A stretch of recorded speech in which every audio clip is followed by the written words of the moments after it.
The holographic display flickered as first observer Ixel adjusted the sensitivity of the quantum sensors. The blue-skinned alien's four eyes blinked in rapid succession as data streams from Earth filled the command center of the observation post hidden in the dark side of Luna. "Fascinating," Ixel murmured, mandibles clicking softly. "They've managed to create crude fusion reactors, yet they still burn fossil fuels. Their military vessels still float on water rather than anti-gravity fields. How quaint." First observer, his assistant, Ven, called from another station. "The latest psychological analysis has been compiled. The species shows remarkable attachment to non-sentient creatures and inanimate objects. They frequently anthropomorphize their machines and create emotional bonds with their primitive computers." Ixel's upper eyes focused on the main display while his lower pair continued monitoring the sensor feeds. Typical behavior for a Class 3 species. The Meridian Collective's classification protocols have never failed us in 50,000 cycles. Prepare the contact package. On the surface of Earth, Dr. Sarah Chen stood at the window of her office at the United Earth Defense Council, watching the sunset paint the Singapore skyline in hues of orange and purple. The quantum physics researcher had spent another frustrating day trying to convince the military brass that her detection of unusual energy signatures around the moon wasn't a sensor malfunction. The desk computer chimed with an urgent message. Sarah turned, expecting another bureaucratic dismissal of her findings. Instead, her screen displayed a simple message: "We have been watching. We come in peace. Prepare for contact." Within hours, the message appeared on every electronic device on Earth. The next 3 days passed in a blur of global panic, military mobilization, and frantic diplomatic preparations. When the Meridian ships finally appeared in high orbit, their sleek crystalline forms catching the sunlight like massive diamonds, humanity had barely managed to organize a unified response team. Sarah found herself in the United Nations headquarters in New York, part of the hastily assembled first contact team. Her detection of the observation post had earned her a seat at the table, though she suspected her background in advanced physics played a larger role in her selection. The Meridian delegation materialized in the General Assembly Hall in a shower of iridescent light. First observer Ixel led the group, his crystalline exoskeleton catching the light and throwing rainbow patterns across the walls. Sarah noticed how the aliens moved with practiced precision, every gesture seeming choreographed. "Greetings, people of Earth," Ixel began, his words translated by a device that created the sound directly in their minds. "The Meridian Collective welcomes you to the Galactic community." Sarah listened as Ixel outlined their proposal. The collective would provide Earth with limited faster-than-light technology and access to their trade networks. In exchange, they wanted mining rights to certain locations on Earth and in the solar system. The terms seemed generous on the surface, but something in Ixel's tone set off warning bells in Sarah's mind. During the brief recess that followed, Sarah cornered Ambassador Williams in the hallway. "Sir, doesn't this feel too easy? They're offering us the stars in exchange for some mining rights." Williams smiled patronizingly. "Dr. Chen, I understand your concerns, but we can't look a gift horse in the mouth. This is humanity's chance to join the galactic community." "That's just it," Sarah persisted. "They're treating us like we're children. Did you notice how they keep referring to us as a developing species with charming potential? They're talking down to us. They're advanced aliens, Dr. Chen. By their standards, we probably are children." Sarah returned to her temporary office, frustration building. She began analyzing the technical specifications the Meridians had provided for their basic FTL drive. As a quantum physicist, she understood enough to see that something was off. The specifications were simplified, like an adult explaining complex mathematics to a child using only addition and subtraction. She was deep in her calculations when her computer chimed again. A message appeared, but this one wasn't from the Meridians.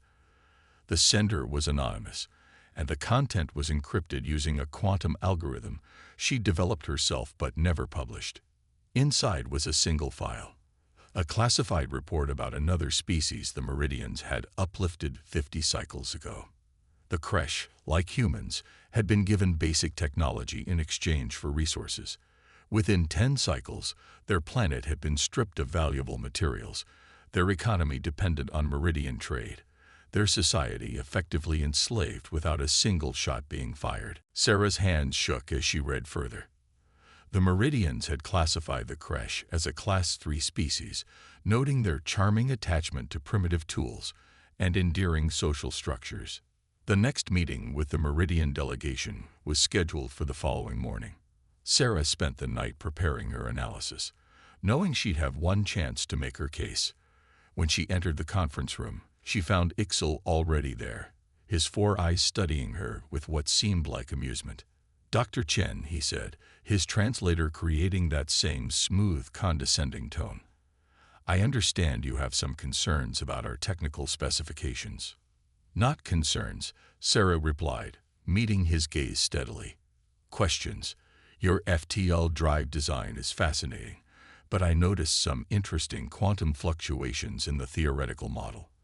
The variance patterns suggest possible applications you haven't mentioned." For the first time, she saw Ixel's precise composure slip. His upper eyes widened slightly while his lower pair narrowed. "You understand quantum mechanics at that level?" Sarah smiled, the same patronizing smile Ambassador Williams had given her.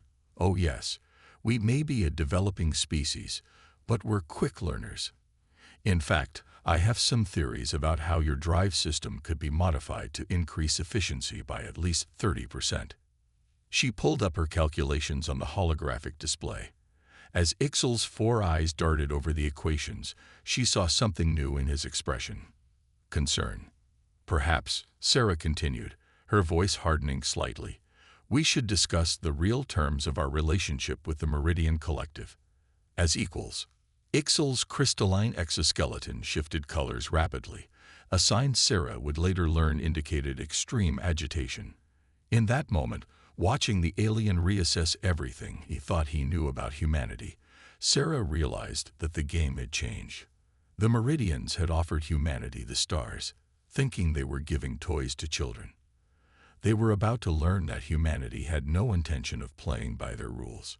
Chief Engineer Kextol stood motionless in the observation deck of the Meridian station, his crystalline form reflecting the Earth's blue glow. 6 months had passed since first contact, and nothing was proceeding according to protocol. "Impossible," he whispered, watching the modified human shuttle perform maneuvers that should have torn it apart. "They shouldn't be able to achieve that level of plasma containment with the basic drive we provided." The human vessel, designation HSV 117, executed another tight spiral that defied the known limitations of Meridian starter technology. Kextol's sensors indicated energy efficiency readings that exceeded Meridian military-grade systems. His communication crystal pulsed with an incoming message from First Observer Ixel. "Report. The humans have modified our designs." Kextol responded, struggling to keep his tone neutral. "They've integrated their primitive chemical propulsion principles with our plasma drives in ways we never considered. They're achieving results that violate our understanding of possible efficiency curves." "Elaborate." "They took our basic FTL drive, the simplified version we provide to all Class 3 species, and rather than simply copying it, Kextol's form shifted to a troubled amber hue. They improved it. Significantly. In her new laboratory at the United Earth Defense Council's Advanced Technologies Division, Dr. Sarah Chen supervised the installation of another hybrid reactor. The room hummed with the combined power of human fusion technology and Meridian quantum fields, creating an energy signature unlike anything either species had developed independently. "Dr. Chen," her assistant called from a monitoring station, "the Meridians are requesting another routine inspection of our development facilities." Sarah smiled, remembering the barely concealed shock on their last inspector's face. "Schedule it for next week. Let's give them time to process the data from their last visit." She turned back to her primary project, a holographic display showing the internal workings of what her team called the Chen Martin's drive. The Meridian's basic FTL technology had been elegant but deliberately limited. By combining it with human innovations in plasma containment and some very creative applications of quantum theory, they created something new, something better. Her secure terminal chimed with another encrypted message from her anonymous source. More files appeared, revealing a pattern she'd suspected but couldn't prove. The Meridians had done this before, many times. They would identify promising species, offer them limited technology, extract their resources, and move on. But this time, something was different. A knock at her office door interrupted her reading. Ambassador Williams entered, looking troubled. "Dr. Chen, we need to talk about the mining operations." Sarah nodded, pulling up another holographic display. "I was just analyzing their latest extraction data. They're not just mining rare earth elements. The quantum signature readings from their equipment suggest they're looking for something specific." "The Council is concerned," Williams admitted, his diplomatic facade cracking slightly. "The Meridians are pushing for access to additional sites, citing terms in the agreement that they claim we misinterpreted." "Classic colonial tactics," Sarah replied, sharing some of her newly acquired files. "Look at what happened on Kresh Prime, and Zeta Reticuli II, and at least 6 other worlds we know of." Williams studied the data, his expression darkening. "How did you get this?" "Let's just say not all members of the collective agree with their methods." Sarah brought up another display, this one showing Earth's rapidly advancing technological development. "But they've never encountered a species like us before. We're not just using their technology. We're transforming it." Across the solar system, humanity's innovative spirit was creating ripples through the galactic community. On Mars, colonial engineers had combined Meridian atmospheric processors with Earth's existing terraforming plans, accelerating the process beyond all predictions. The asteroid belt now hosted mining operations that used hybrid human Meridian technology to extract resources with unprecedented efficiency. But it was in the realm of spaceflight that humanity truly excelled. The limited FTL technology provided by the Meridians had been just the beginning. Human engineers and scientists had taken those basic principles and run wild with them, creating innovations that the collective's rigid hierarchical approach to technology had never conceived. In his private chambers aboard the observation station, First Observer Ixel reviewed the latest reports with growing concern. The humans weren't following the usual pattern of gradual, guided development. They were taking quantum leaps, combining technologies in ways that threatened centuries of carefully maintained technological superiority. "We may need to accelerate our timeline," he communicated to the collective's High Council. "The humans are advancing too quickly. They're beginning to ask questions about our operations on other worlds."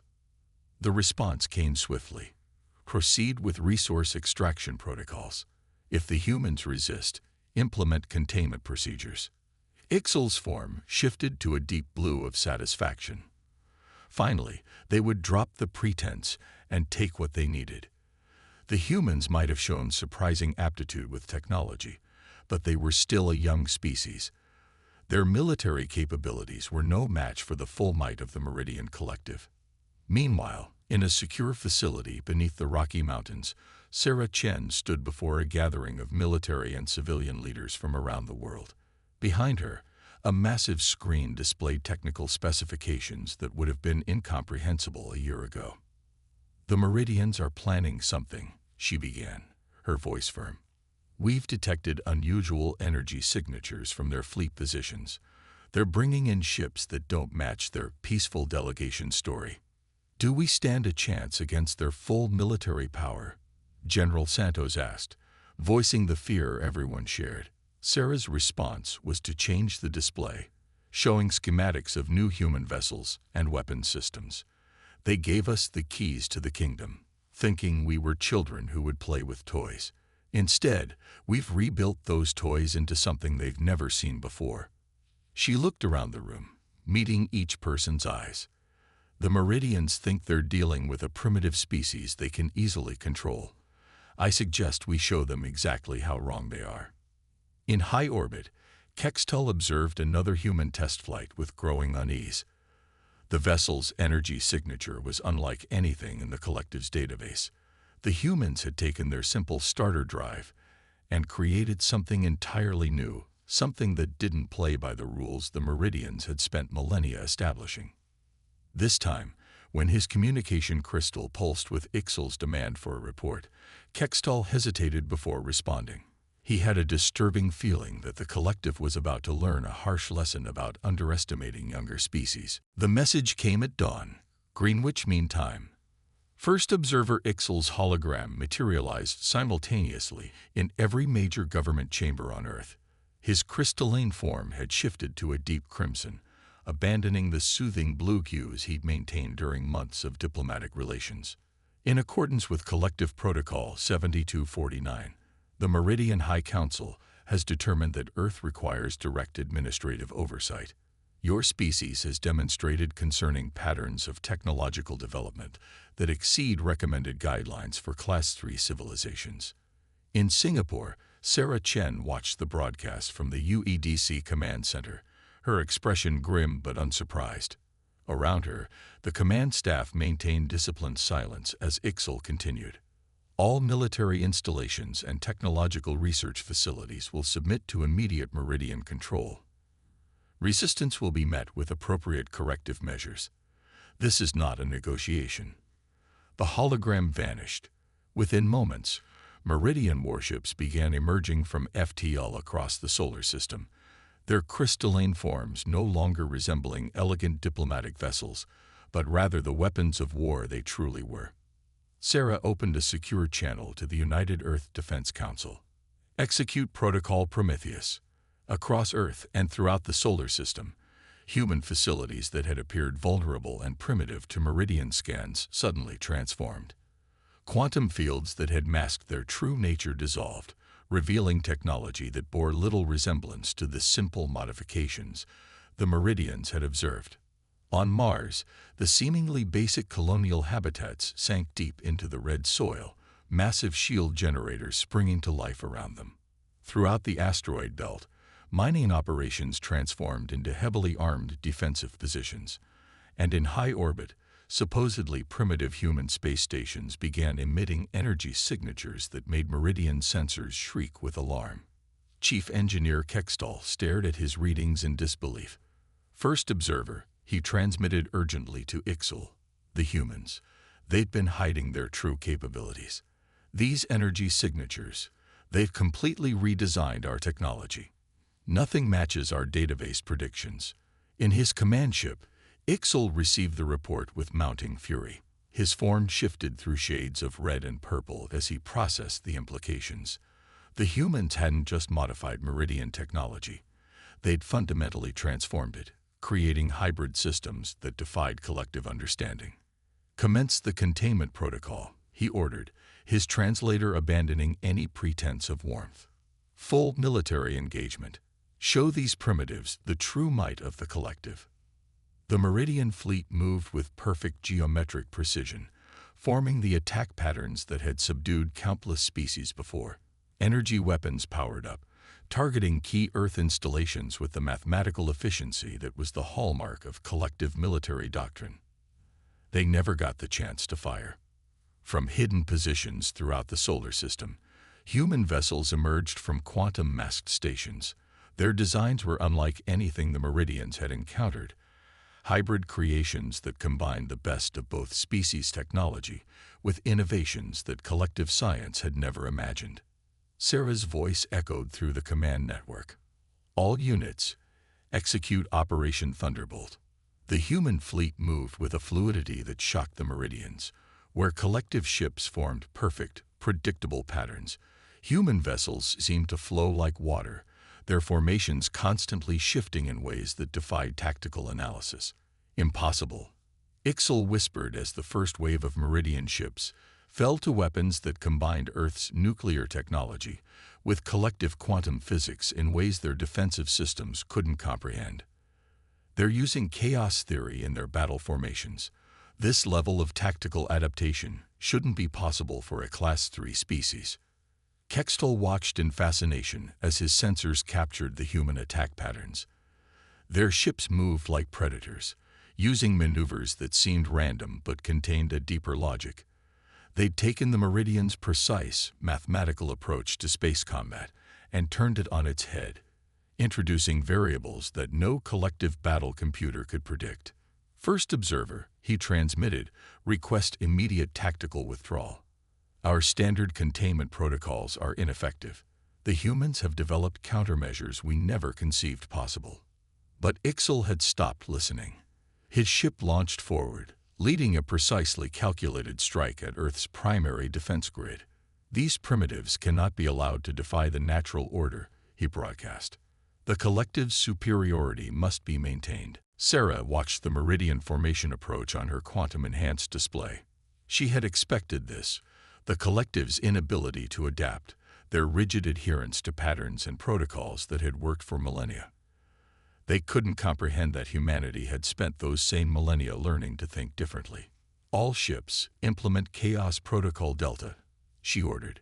Show them why humanity survived countless wars to reach the stars. The human fleet scattered in seemingly random directions, their movements appearing chaotic to Meridian tactical systems. But there was purpose in the chaos, a deadly dance choreographed by centuries of human military evolution. Ixal's perfect formation shattered as human ships attacked from vectors his battle computers insisted were mathematically impossible. Hybrid weapons pierced Meridian shields calibrated to stop pure energy attacks, their combined kinetic and quantum effects bypassing defenses designed for more conventional warfare. How? Ixal demanded as his fleet's formation crumbled. How can they fight like this? Where is the logic, the pattern? In response, Sarah's voice came through on all Meridian frequencies. You gave us the keys to the stars, thinking we were children who would follow your rules. But humanity has never been good at following rules. We take what we're given and make it our own.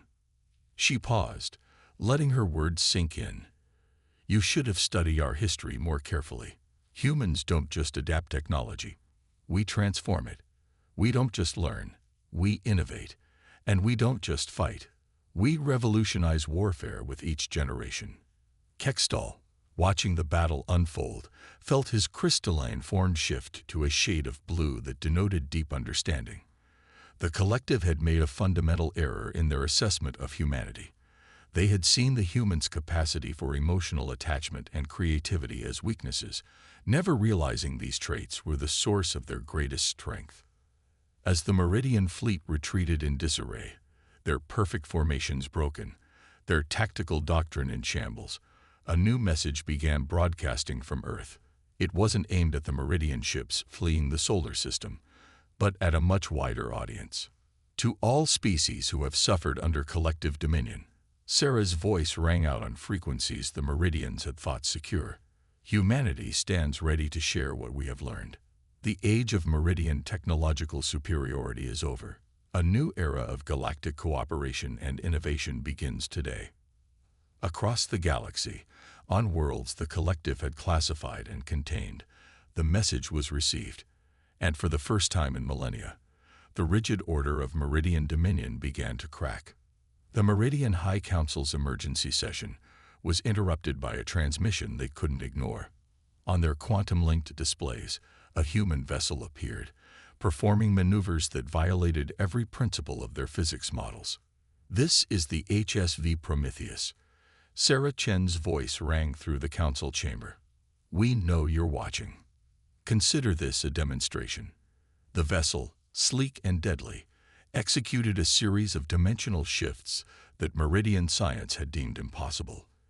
It phased through space in ways that made the council members' crystalline forms vibrate with distress. Preposterous, High Counselor Vax declared, their form shifting through shades of agitation.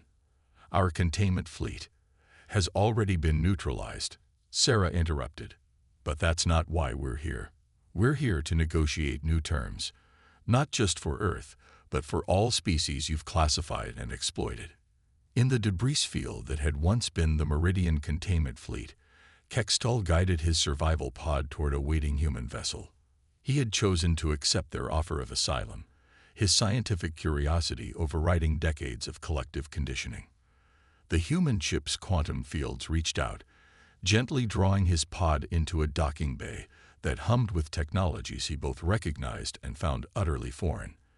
As the airlock cycled, he prepared himself for his first direct contact with the species that had shattered his understanding of universal constants, a human engineering team, led by Dr. James Martinez, greeted him. "Welcome aboard the Hyperion," Martinez said, his translator rendering the words in perfect meridian frequencies. "We're eager to share ideas."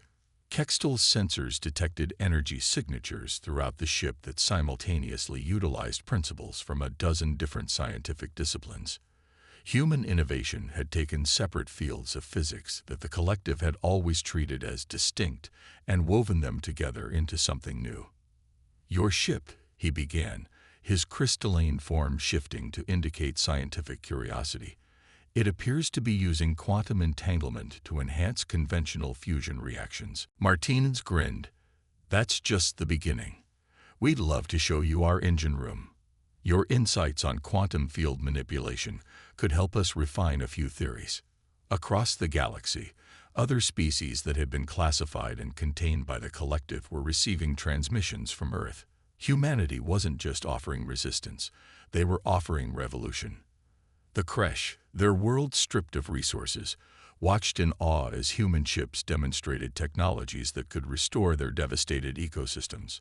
The Zeta Reticulans, long forced to trade their advanced computational skills for basic necessities, found themselves presented with partnerships rather than patronizing oversight.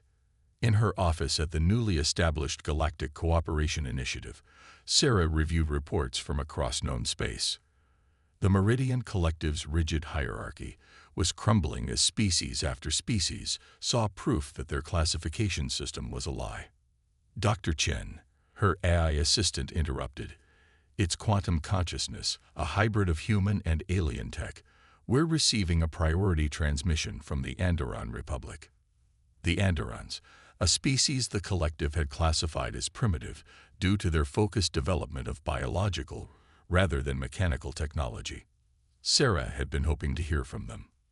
"Put them through." The holographic display filled with the image of an Andorran elder, their bioengineered form adapted perfectly for space travel without need of external technology. "We have reviewed your proposal, Dr. Chen. The idea of combining our biological engineering with your hybrid technologies is intriguing." Aboard the Meridian Council Station, First Observer Ixel watched his civilization's carefully maintained order dissolve. The humans hadn't just defeated their containment fleet, they had fundamentally altered the galaxy's balance of power. "How did we not see this coming?" he asked Kextol's empty office, his form shifting between shades of distress and fascination.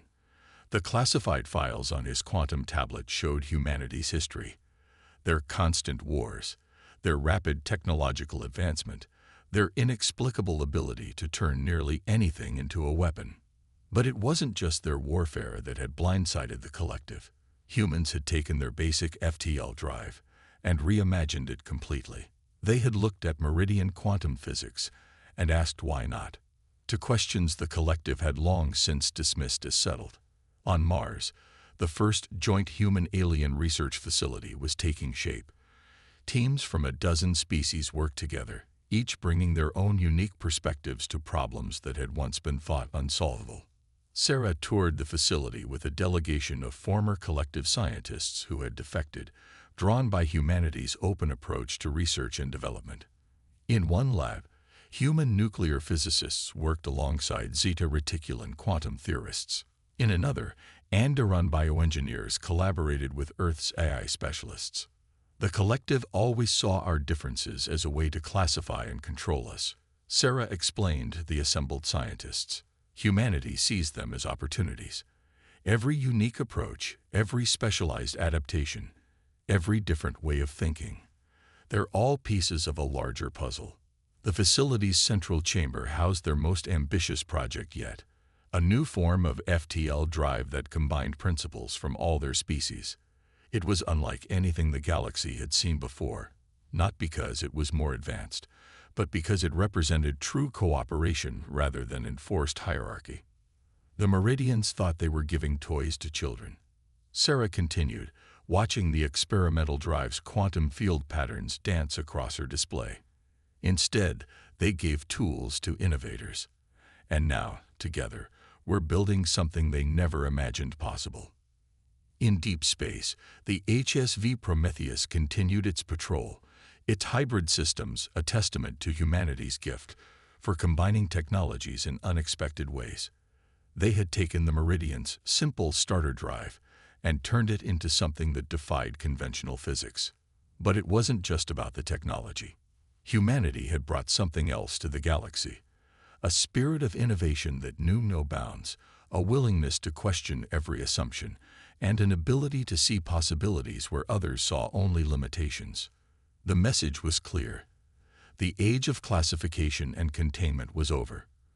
A new era of collaboration and innovation had begun, and at its heart was a species that had turned subjugation into revolution, limitations into opportunities, and simple tools into instruments of change. The galaxy would never be the same. 5 years after the failed Meridian containment attempt, the galactic landscape had transformed beyond recognition. The crystalline spires of the new Galactic Council rose from the surface of Mars, their architecture a blend of a dozen different species, styles, and technologies. Sarah Chen stood at the observation window of her office, watching ships from across the galaxy arrive for the historic first session of the Council. Each vessel represented a different approach to space travel, some biological, some mechanical, some defying traditional classification entirely. Dr. Chen, her AI assistant, chimed, its quantum consciousness now far more sophisticated than its original design. The Meridian delegation has arrived. Sarah turned to see First Observer Ixel, now bearing the title of Revolutionary Council Representative, enter her office. His crystalline form had adapted to show swirling patterns of multiple colors, abandoning the rigid single-hue standards of the old collective. "The chamber is prepared," Ixel said, his translator now conveying a genuine warmth that would have been forbidden under old collective protocols. "Though I must admit, seeing representatives from every classified species gathered in one place, it still challenges my conditioning."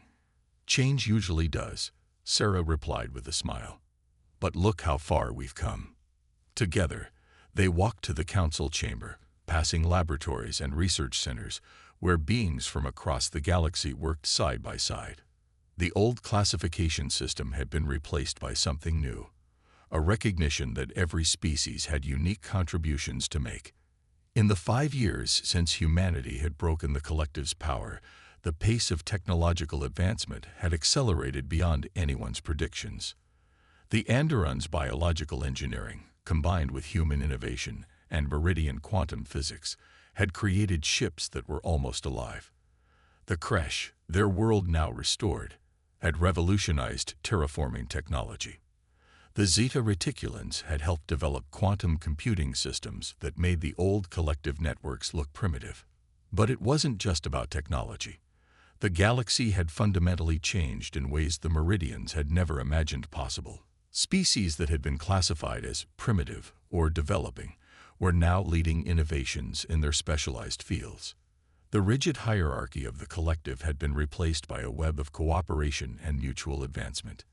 Kextol, now heading the Joint Species Research Initiative, met them outside the chamber. His form shifted through patterns that would have been considered chaotic by old collective standards, but now represented the new freedom of expression. "The latest results from the hybrid drive tests are extraordinary," he reported excitedly.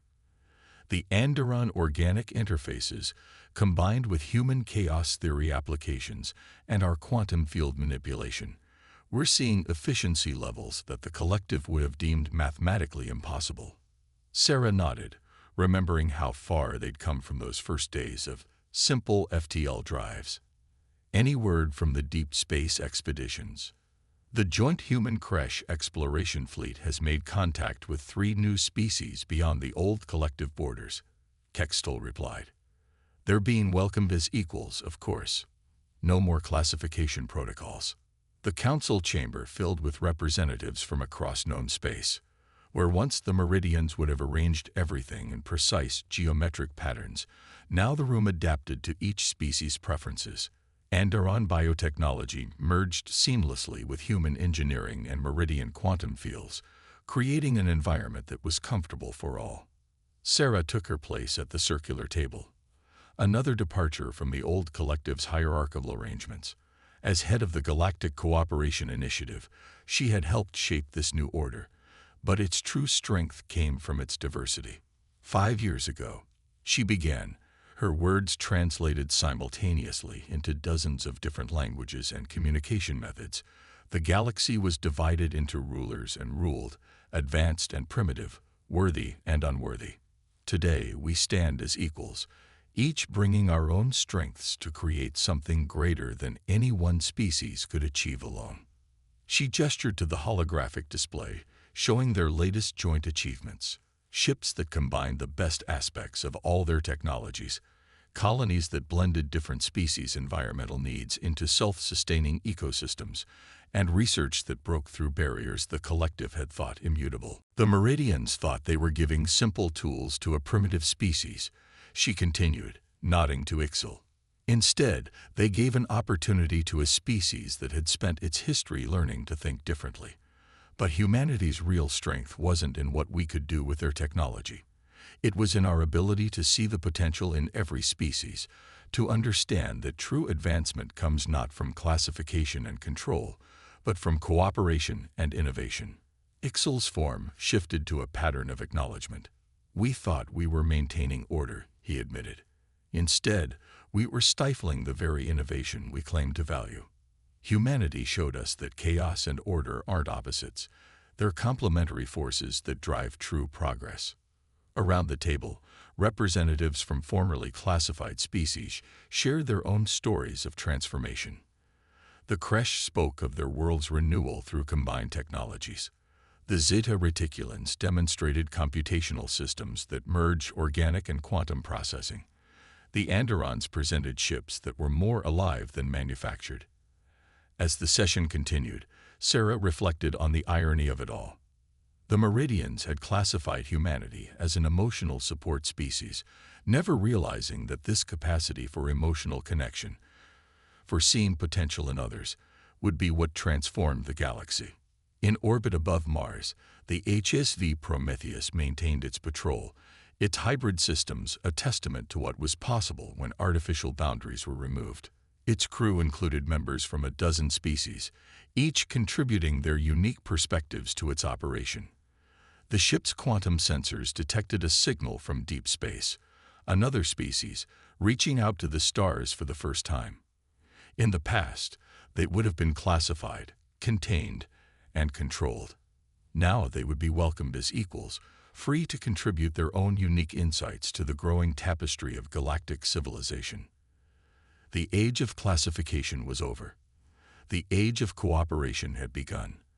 And it had all started because an advanced civilization had made the mistake of underestimating a species that refused to stay in its assigned category. As Sarah looked out at the assembled representatives of this new galactic order, she smiled. Sometimes, the best way to prove someone wrong was to take the tools they gave you and build something they never imagined possible. The stars themselves seemed brighter now, filled with possibilities that no single species could have imagined alone. The galaxy had learned its lesson. True advancement comes not from imposing limitations, but from breaking them together.